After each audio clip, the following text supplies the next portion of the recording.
आपण पाहत आहात प्रारब्ध युग। पालघर जिल्ह्यातील चिंचपाडा परिसरात मुंबई अहमदाबाद राष्ट्रीय महामार्गालगत शुक्रवारी एक भीषण अपघात झाल्याची घटना समोर आली आहे। चिंचपाडा परिसरात एक मिनी ट्रॅव्हल बस अपघातग्रस्त होऊन त्यातील जवळपास 16 जण गंभीर जखमी झाले आहेत। दरम्यान या घटनेत एका महिलेचा मृत्यू झाल्याची माहिती देखील समोर आली आहे। मिळालेल्या माहितीनुसार गुजरातमधील विलीमोरा इथून एक कुटुंब आपल्या मुलीला मुंबई विमानतळावर सोडण्यासाठी मिनी ट्रॅव्हलर बसने प्रवास करत होतं। दरम्यान बऱ्हाणपूर गावच्या हद्दीत अचानक या बसचा टायर फुटल्याने चालकाचं वाहनावरील नियंत्रण सुटलं। चालकाने बस रोडच्या पहिल्या लेनवर सिग्नल लाईट देऊन उभी केली आणि त्याच वेळी मागून भरधाव वेगात येणाऱ्या एका कंटेनरने या ट्रॅव्हलरला जोरदार धडक दिली।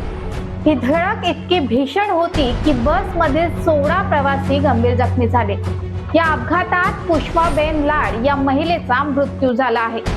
घटनेची माहिती मिळताच स्थानिक पोलीस आणि बचाव पथक तात्काळ घटनास्थळी दाखल झालं। जखमींना तातडीने रुग्णालयात दाखल करण्यात आलं। या अपघातामुळे मुंबई अहमदाबाद महामार्गावर काही काळ मोठी वाहतूक कोंडी निर्माण झाली होती। पोलिसांनी मोठ्या प्रयत्नानंतर ही वाहतूक पुन्हा सुरळीत केली।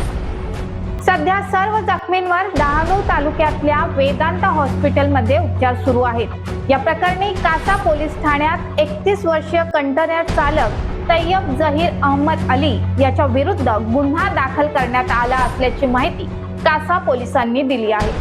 मुंबई अहमदाबाद राष्ट्रीय महामार्गावर वारंवार होत असलेल्या यासारख्या भीषण अपघातामुळे महामार्गावरील सुरक्षा व्यवस्थेवर पुन्हा एकदा प्रश्नचिन्ह उपस्थित झालं आहे। सध्या जखमींवर उपचार सुरू असून पोलीस या घटनेचा पुढील तपास करत आहेत।